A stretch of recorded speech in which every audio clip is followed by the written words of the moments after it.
What's going on, everybody? It's Los here. We back on the throne of positivity, where the first is last and the last is first. If you're new to the channel, don't forget to hit that subscribe button, the like button, and then also comment down below if this message reaches you. May God continue to bless you in your life. Thank you to everybody who supports the ministry. This is a fully funded ministry by the viewers, by people who participate and support the kingdom of God. So if you would like to partner with us, please consider clicking one of the links in the description below. We also are offering one-on-one calls if you need some type of counseling or coaching in your life, whether with your relationship, your marriage, singleness, whatever it may be. There's also a link there so that you could schedule your call. So today's message is going to be about your blessing being on the horizon. That's something that I heard all morning today. It is currently Tuesday, June 4th, 10:27 Psalm 127. God is building your house. Don't build it alone. So all morning I heard two things from God, and I'm like, this is kind of unique for me because I haven't really heard this from the Lord like this before. So I'm still trying to gather this myself. So let's see what comes with the Spirit of God. But what I heard from God is that your blessing is on the horizon. Your blessing is on the horizon. Now, the second thing that I heard is it's not going to be the same as before. This time is different. That's what I heard. This time is different. And I'm like, Lord, I don't know what the second part means. I can understand the first part. It's on the horizon. For everybody, that's going to be different. And you could be at different places in respect to the horizon, right? Where are you? Are you on top of a mountain and you're looking at the horizon? Are you on ground level in the city? Are you out at sea? I know these are very generic terms, but it's just to highlight the fact that we are all on different paths, and your proximity to those things can be different. It's different for everybody. But what does that mean that it's on the horizon? When we say that something is on the horizon, it means that it's in view. Now, that's a very interesting thing for the Lord to say this morning, because we know that joy comes with the morning, right? Or in the morning, his mercies are new. But what do we mean by that, right? Like in the morning, we're talking about the horizon. We're talking about the sun breaking the horizon. First, you see the spill of the sun, right? The light reaches before the actual ball of the sun breaks the horizon. So you start to see inklings of it, hints of the beauty of God's artistry on the tapestry of the sky. And what I find fascinating about this word, it's on the horizon, is that when you're waiting on the Lord, for the longest time, you are seeing nothing. You are seeing absolutely nothing. Why? Because like we read from, I believe it's Psalm 130 or Psalm 131, David writes this short collection of verses, and it's, my soul waits for the Lord more than the watchman for the morning. We even made a video about it previously. And what that means is you have a night shift. You are the watchman. You are being vigilant so that no attackers, no onlookers, nobody can threaten the city, right? But what are you hoping for? You're hoping for the sun to break in the morning. Why? Because when you're in pitch black darkness, maybe you have a few, in his days, it was just torches. You can only see as far as that little glimmer of light. You like, man, I don't know what's in front of me. You're just in front of an abyss and a blanket of darkness. You don't know what's about to come, right? So as somebody who's waiting for the Lord, it's very painful. It's very excruciating, because you have the anticipation for something that you can't see. And it's a long night for a lot of us, right? Some of us have been waiting years on years on years for the promises of God to come and be completed in our lives. So I want to say several things before we get to the second part of the word that God gave me. Number one is we have to remember who God is, right?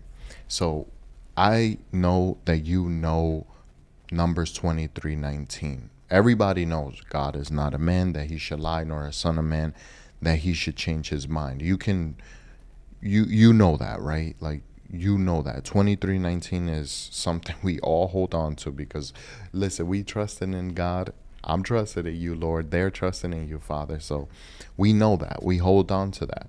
But I don't know if we actually hold on to the second part of that, which is, has he said it and will he not do? Has he promised and will he not fulfill? You got to ask yourself that question, because it's very important. Why are we trusting in God? And if we're waiting in the dead of night and it's silent and there's nothing happening, like, nighttime is a very interesting thing. If there's any night owls out there, if you've ever worked overnight, or I've done things in my early walk with Christ, I actually experimented with different hours of the night of what I felt was the best time to pray to the Lord. And I would give one whole hour, and I would start every different hour of the night. So what I experienced was 12 o'clock was too close to the day before. There are still people awake, right? And then 6 o'clock is too close to people waking up. Even 5 o'clock, it's like, okay, the earlier you can go and the farther you can go from 12. So the earlier from 6 and the farther you can go from 12, you're going to find this sweet spot between 2 and 4 in the morning. That is the best time to pray. And I'll tell you the exact hour that I found was the best time to pray to the Lord, and that's 3 a.m. Now, the reason why I think 3 a.m. is so powerful is, again, 12 o'clock people are still up. You could work the next day. There was times I would go to sleep at 1 o'clock in the morning, wake up at 6 o'clock, and be able to work at like 7 o'clock, right? Sometimes we could just do that, right? Especially when you're younger. So 1 o'clock, although it's starting to wind down, there's activity. 2 o'clock is, there's the last few, there's the 10%. But by 3 o'clock on any given day, most likely during the week, nobody's awake at that time. And again, 4 o'clock, people wake up to go to work at 4 o'clock in the morning. So 3 o'clock is the dead of night, and it's silent. And it's just this transition period that takes you into the next day, right? So why do I mention that in regard to trusting in God and your blessing being on the horizon? Is in the waiting period, there's these seasons of our life, like you're at the midnight hour. What do we mean by that? We're talking about Paul and Silas breaking out of prison. The midnight hour, that's when your breakthrough is going to come, right? But I'm not talking about in regard to that. The midnight hour is like, all right, we're barely getting started with waiting on the Lord. If we put our life in waiting season of the completion of the promise, if it's truly coming with the rising of the sun the next morning, you can look at every season, 12, 1, 2, 3, 4, 5, 6, so on, right? 12 o'clock is just the beginning. 1 o'clock, 2 o'clock, 3 o'clock is that period just before you transition to the next morning, where it's truly morning. And then it's like 4 o'clock, you the early bird. 5 o'clock, you early. 6 o'clock, depending if we're in summer or winter, it's like, all right, now the sun is starting to come out. So a lot of you have been in a place where it's just been nothing but darkness for the last few years, and you haven't seen anything. But with the blessing being on the horizon, the sun is rising up in your life, and God just wants you to hold on. Continue to believe in the Lord. Who is it that you're trusting in, and why are you trusting in it? Who are we believing in? The God who is not a man that he should lie, nor a son of man that he should change his mind. Why do we trust in him? Because has he spoken and will he not fulfill? Has he promised and will he not complete? That's why we trust him. Because from generation to generation, God has proven that he fulfills his promises. If he promised you a marriage, a spouse, a family, children, a home, how many generations in the Bible show that God established his people? How many families did he bring together? Did he restore? How many promises did he fulfill? Is there any promise in the Bible that has not been fulfilled? I'm not talking about that has yet to be fulfilled. That's something different, because everything has its time. But I'm talking about that God made a promise to somebody and he just lied about it. It's like, well, I never got to that. I was too busy with, I got a whole earth and a whole bunch of people. I got 10,000 times 10,000 times 10,000 times 10,000 on the earth, and I forgot about you. You should understand, right? Like, when did God ever say anything like that? He hasn't. Why? Because he is the God of his word. He is the God of promises. He is the waymaker. He is the miracle working God. Are you going to believe in him? So with regard to that, I want you to believe in that God's promise for your life. The blessing is finally in view. And when I tell you, yo, my heart is getting, I feel like it just skipped. I'm not even joking. I feel like it just skipped a beat. When I tell you that what I have seen in regard to this word, like, even before this morning that I received it, I already felt that. I see the blessing in my face, bro. I see it right there. And God just wants us to continue doing the good that we have been doing and not surrendering, and continue to improve the process, continue to get better in preparation, because it's right there. And oh my God, like, I don't want to cry, bro, but what God has shown me, even this week, right? The week always starts on Sunday. That's how I look at it. Just like the things that God has allowed me to experience, man, and the way that he confirmed his word on confirming the confirmation, right? Like, how is it that God confirmed something? He let me experience it. He confirms it. And then I asked the question, like, I believe you, Lord. I trust in you, and by faith, I'm gonna believe that that's what you did, is you confirmed. But I had full faith and I would have been okay on that. But God confirmed it on confirmation. Like, he confirmed the confirmation with more confirmation. And it was just like, okay, God, it really put the blessing in view. Like, oh, I was looking at it like this. I was here, Lord. I was here, and that's with all the faith that I had, with the wildest imagination, with all the hope. And I'm not trying to say that is nothing. I'm just saying, you guys can determine my faith, or you can, by the evidence of what I have shown you, my hope and my perseverance and everything, right? With everything that you have seen, that's here, right? How about this level? What God showed me this week in regard to confirming his word and his promises, bro, like, I live in a condo building, all right? I'm here, all right? About this height, wherever I'm at, God blew the roof off this condo building, bro. Like, the perspective that he just showed me in regard to the promise, and the depth of the love of the promise, and his commitment and faithfulness to fulfill his word. Like, I don't know if you guys remember me saying this before on lives or one of these videos. It's one thing to believe something, right? It's another thing to believe it with everything that you have, hope in it with everything that you have, right? Like, again, it's that 2:00 in the morning that is pitch black. We haven't transitioned yet, but we've been in it for a while, right? We just surrounded by darkness. And I'm not saying darkness in the sense of something bad or evil. I'm just saying that you can't see it. You're hoping through everything, maybe through some hard things. I don't know. Likely that. But it's a completely and totally different thing when you start seeing what you believed for. Like, when you start seeing the ideas that God had, when the plan starts unfolding. And I mean, like, if we could put waiting on God in another analogy, what I would say it's like God has the blueprint, right? It's all rolled up. Like, you know how the plans are when you're doing architecture and stuff, or construction. It's all rolled up on a blueprint. God, what he does is he brings you to his table, right? We at his table, he puts the blueprint. He makes you a promise, but you haven't seen the blueprint. Like, the blueprint is the actual schematic of what God has planned for you. He doesn't show you that. He just promises you and explains it briefly and vaguely.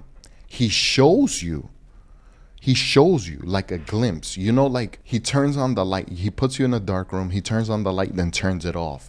And you know that moment where the light turns off once it was on, you can remember what you saw, but it's not exact because it's just a shadow, it's an image.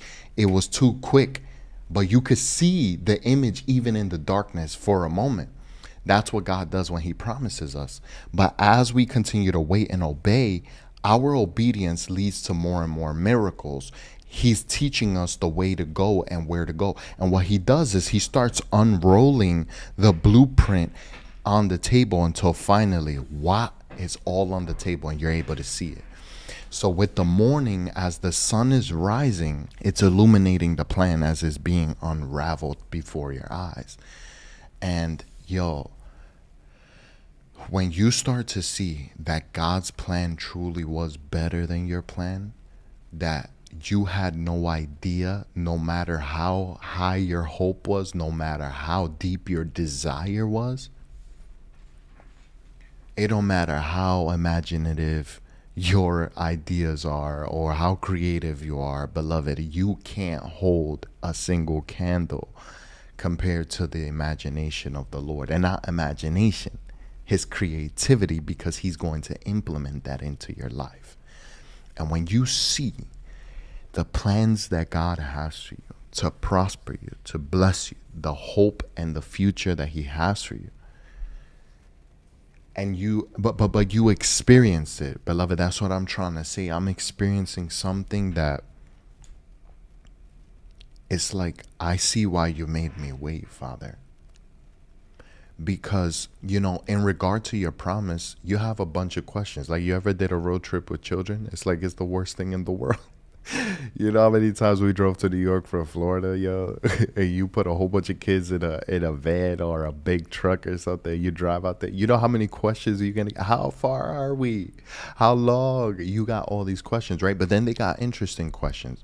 What does this mean? What is that monument? What is that statue? Like, it's interesting questions, right? Along the journey, you have all these questions that you may have even forgotten about. But on the journey, God starts revealing those questions to you. You'll understand why God says, be still and know that I'm God.